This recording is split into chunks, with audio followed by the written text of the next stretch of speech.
வணக்கம் நண்பர்களே. தமிழ்நாட்டின் கோவை மாவட்டத்தின் அருகே கொங்கு நாட்டின் மண்ணில் பிறந்தவர் கொங்கணவர்.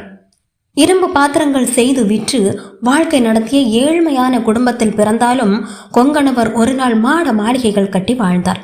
துறவரம், ஞானம், கர்வம், மாயை இவை அனைத்தையும் தாண்டி ஒரு மாபெரும் சித்தராக அவர் மாறியது எப்படி? வாருங்கள், அவரது வாழ்வின் சுவாரஸ்யமான பக்கங்களை புரட்டி பார்க்கலாம். கொங்கணவர் நம்மை போலவே பணம் சம்பாதித்தார், திருமணம் செய்து கொண்டார், மாட மாளிகைகள் கட்டி சகல வசதிகளுடனும் வாழ்ந்தார். ஆனால் தன்னை நாடி வரும் சாதுக்களுக்கும் ரிஷிகளுக்கும் உணவளித்து உபசரிப்பதில் அவர் பெரும் மகிழ்ச்சி அடைந்தார். இதனால் மகிழ்ந்த ரிஷிகள் அவருக்கு மெய்ஞான உபதேசம் செய்தனர். அந்த உபதேசம் கொங்கணவர் மனதில் இருந்த அஞ்ஞானத்தை அழித்து அவரை ஒரு துறவியாக மாற்றியது. கொங்கணரின் மனைவிக்கு அதிக ஆசை. கோடி கோடியாய் பொற்காசுகள் குவிய வேண்டும் என விரும்பினாள். பணமில்லாத ஆண்கள் பேடிகள் என கடுமையாக பேசினாள். இது கொங்கணரின் மனதை வெகுவாக பாதித்தது.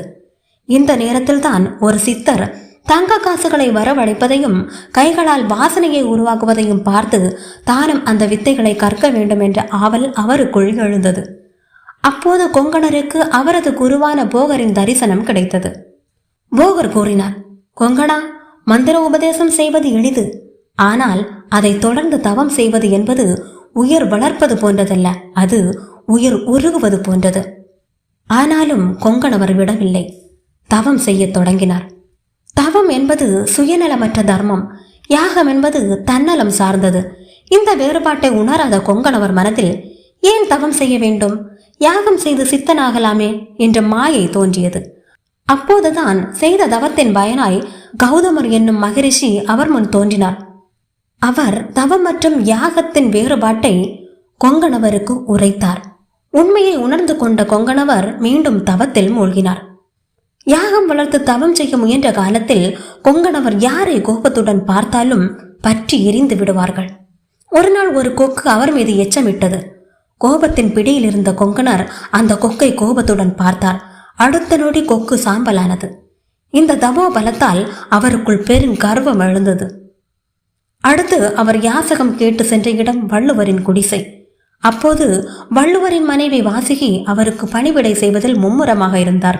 இதனால் பிச்சை இட சற்று தாமதமானது. வாசுகியின் இந்த பொறுமையை அலட்சியமாக கருதிய கொங்கணர் கோபத்துடன் வாசுகியை எரிப்பது போல பார்த்தார். ஆனால் வாசுகி அமைதியாக, கொக்கென்று நினைத்தாயோ கொங்கணவா என்று கேட்டார். கொங்கணர் ஆடி போனார். இவளுக்கு எப்படி என்னை தெரியும்? எனது கோப பார்வை இவளை மட்டும் ஏன் எரிக்கவில்லை என்ற கேள்விகள் அவர் மனதில் எழுந்தன. அப்போதுதான் அவருக்கு புரிந்தது, யாகம், தவம், மந்திரம் அனைத்தையும் விட மேலானது தான் என்ற அகந்தை இல்லாமல் பணிவிடை செய்வது. அந்த நொடி கொங்கணரின் கர்வம் நொறுங்கி போனது. மற்றொரு சம்பவம் கொங்கணரின் குருவான போகரின் வாழ்வில் நடந்தது. ஒரு பெண்ணின் மேல் மோகம் கொண்ட போகர் அவள் வசப்படாமல் போனதால் சோகத்தில் மூழ்கினார்.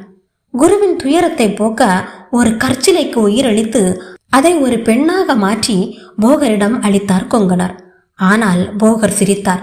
கொங்கணா, கல்லுக்கு உயிர் கொடுக்கும் வித்தை எனக்கு தெரியாது என்று நினைக்கிறாயா? மாயையில் வந்தது மாயையில் தான் செல்லும். நான் விரும்பிய பெண்ணின் அழகுக்கு அப்பால் உள்ள சிறப்பம்சங்களை உன்னால் இந்த கற்சிலை பெண்ணுக்கு அளிக்க முடியுமா? மீண்டும் ஒருமுறை கொங்கணர் மாயையின் உண்மை நிலையை உணர்ந்தார். இறுதியாக அவர் தனது சக்தி வாய்ந்த மருந்து குளிகைகளை சிவலிங்கத்தின் மீது வைத்தார். ஆனால் அந்த குளிகைகள் சிவனின் மீது பட்டவுடன் சாம்பலாகி போயின. இதன் மூலம் கொங்கணவர் உணர்ந்தது, பக்தர்கள் அன்போடு அளிக்கும் ஒரு மலரின் மதிப்பு மருத்துவ குணம் கொண்ட விலை உயர்ந்த குளிகைகளை விட புனிதமானது. கொங்கணர் பல முறை மாயையில் சிக்கி அந்த அனுபவங்களின் மூலமே ஞானம் பெற்றார்.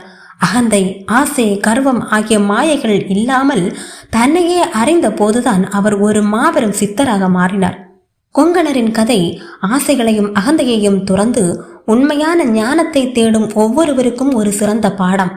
இந்த கதையை பற்றி உங்கள் கருத்து என்ன என்பதை கீழே கமெண்டில் சொல்லுங்கள். நன்றி.